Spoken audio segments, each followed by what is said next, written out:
I wonder if you know the work of Buddhist teacher Jack Kornfield.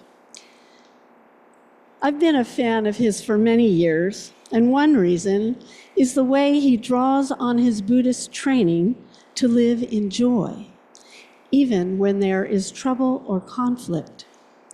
He offers us guidance about ways to find that sweet joy within ourselves, the joy that allows us to be present, centered, and appreciative of the good things in our lives. Spiritual teachers like Kornfield define joy as a deep and abiding faith in the goodness of life, not some momentary and fleeting.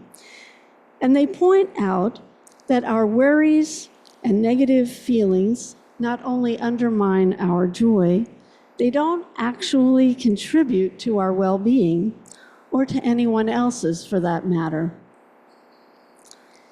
Here's what Reverend Elia Kemmler, a minister of Unitarian Universalist First Parish Church in Groton, Mass., has to say on the subject. And I totally relate to this, okay? Mostly, what I do is what my husband calls rehearsing suffering. I wish I could tell you that I have learned this lesson, but I have not. I still worry about the wrong things, though of course, only in retrospect do I know that they were wrong things, because they seem like totally reasonable worries at the time. But mostly what I do is what my husband calls rehearse suffering. This is not helpful, I assure you. What rehearsing suffering does, though, is to make it harder to have room for joy, to recognize joy, to rest in joy when it comes. And Maria Popova, an essayist, author, and poet, said this: "In this world, heavy with robust reasons for despair, joy is a stubborn courage we must not surrender, a fulcrum of personal power we must not yield to cynicism, blame, or to other costume helplessness. And when the war within rages, as it does in every life, the practice of joy, the courage of joy, becomes our mightiest frontier of resistance." Instead of dwelling on the negative, spiritual teachers ask us to find reasons to be grateful, even in hard times, because those who are grateful are therefore joyful. And they show us how to be grateful. They show us that even if we can't be grateful for a particular event, we can be grateful for the opportunity that it opens up. Here's what Kornfield had to say about that. He talks about an aging couple whose adult child and spouse were addicted to fentanyl. The addicts couldn't care for their own children as a result. And so the grandparents had to take guardianship of the youngsters. The grandparents certainly weren't happy about the addiction, but they did relish the chance to spend extra time with their grandchildren, and they made the most of it. They said yes to that opportunity. I'm wondering if you can find gratitude or joy from some unexpected curveball. Of course, I'm not saying that any of this is easy. I know many of us are wondering how to find joy in these uncertain times. I've been struggling greatly myself, holding on to a lot of fear and anxiety, at times ready to weep for the suffering of others. I keep waiting and hoping for something to give me hope. I just keep watching and listening to one newscast after another, as if turning it off would leave me vulnerable. Strangely, the news feels like something to hold on to. Yet I know this isn't healthy. In fact, I know it's toxic. My body has spoken to me and let me know that. Sometimes it takes a little wake-up call from our bodies to let us know we need to do things differently. So I've been seeking out practices that would calm rather than overstimulate my nervous system. Sometimes I have to be reminded what those things are. For me, meditation is at the top of the list. Listening to music that makes me want to dance or sing is another. And then there's hanging out with friends, eating healthy food, and getting regular exercise, which I think of as listening to my body's need for movement and touch. Recently, because my husband Rob loves baseball, I've taken up doing picture puzzles while he watches the games. The season stretches from March to October. It's a long season. But then I go ahead and end up staying up way too late, just trying to get one more piece to fit. Then there's the nagging feeling that I shouldn't be doing frivolous things like making puzzles. I should be writing my congressperson or senators. But then I come back to another spiritual practice, the practice of being grateful. Like noticing subtle changes in the national mood, in the arc of the universe. Maybe we haven't quite achieved complete justice for all. Maybe we're not all on the path to eternal enlightenment, but still, I can notice and feel grateful for a sunrise, a nice warm shower, trees in flower, or those blanketing the hillside, or a story of neighbors, helping strangers. And I try to notice how my body feels when I appreciate those things, even if it's just for 20 seconds. We can all do that. We can let go of fear. We can let go of anger. We can let go of hatred. As we all know, joy doesn't come from having an endless supply of things. One way we know that is because we see it playing out on the world stage and in the news every day. Billionaires and national leaders who have overwhelming power and wealth, yet who complain and always want more, who somehow manage to see themselves as victims. Rich, powerful people who apparently don't know how to express joy or gratitude, but instead are always grasping for more things, more wealth, more power. Seeing that leaves me with an empty feeling inside for them. You know, our Unitarian Universalist faith, though often characterized as serious and even cerebral, and perhaps rather stern, actually has a joyful and hopeful foundation. For example, we often talk about our interconnectedness with each other and with all of life, about our deep connection to nature and the cosmos. When we find reverence in beauty, in the beauty of nature or in acts of caring, that's when generosity, compassion, and joy can well up inside of us. And that's when something inside tells us that our individual well-being is intimately linked to the flourishing of the whole. I just had an experience of that yesterday when at the Hands Off rally, I noticed strangers, helping friends, making connections, giving care, exchanging hugs. Love wins once again. For early Universalists, joy was central to their theology of love and hope, which actively pushed back against the fear and even despair, often issuing from more mainline and conservative pulpits.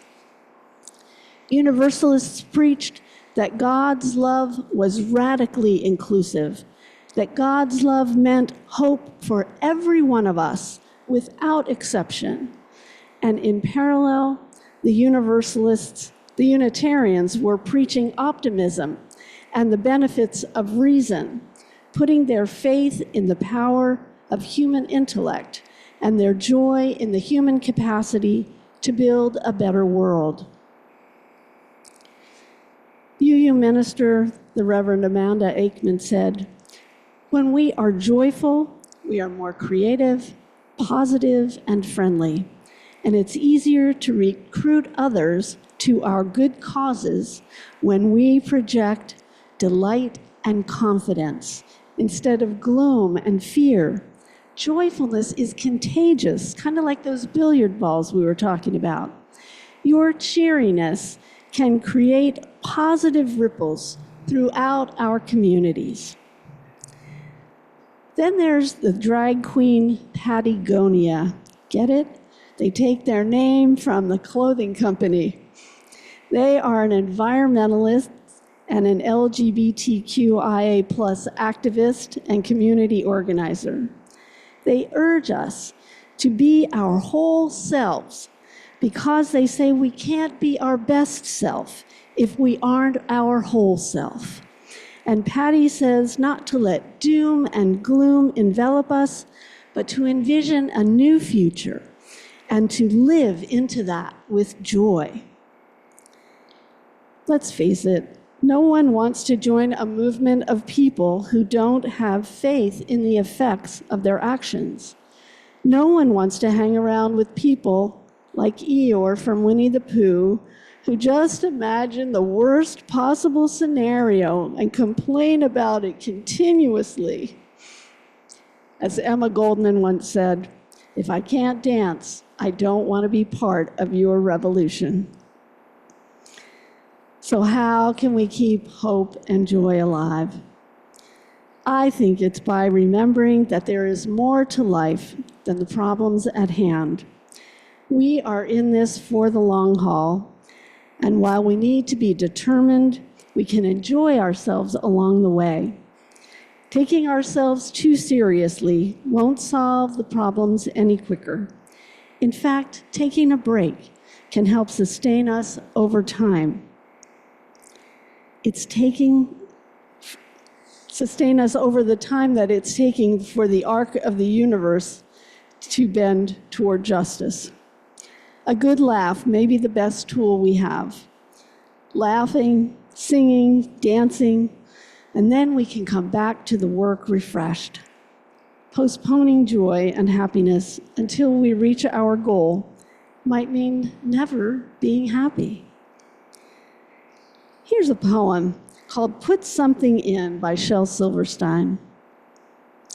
Draw a crazy picture, write a nutty poem, sing a mumble-jumble song, whistle through your comb, do a loony-goony dance, cross the kitchen floor, put something silly in the world that ain't been there before.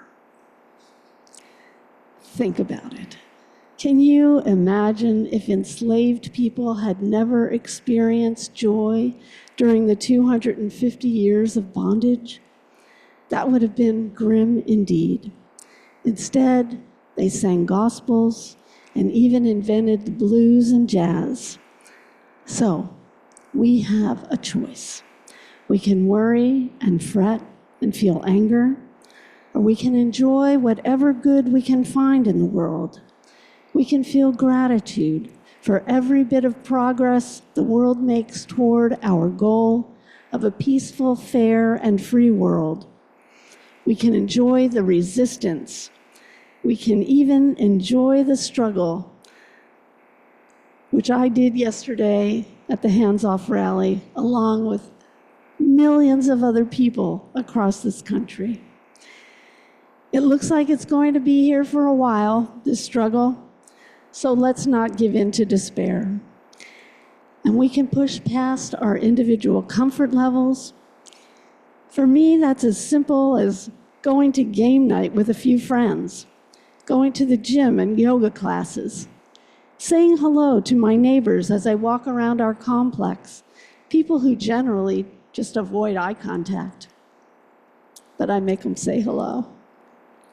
And then there are really scary things, like when I went ziplining in Costa Rica. My knees were literally shaking. Is there an adventure you've always dreamed of doing? Maybe our own inner belief has suppressed it, a belief that we don't really deserve to be joyful, especially when there's so much suffering in the world. Maybe because we have suffered loss and disappointment ourselves. Maybe we've gotten stuck and haven't been willing to risk hoping again.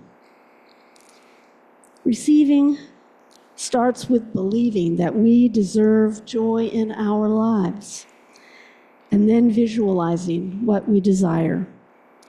But first, we have to uncover it.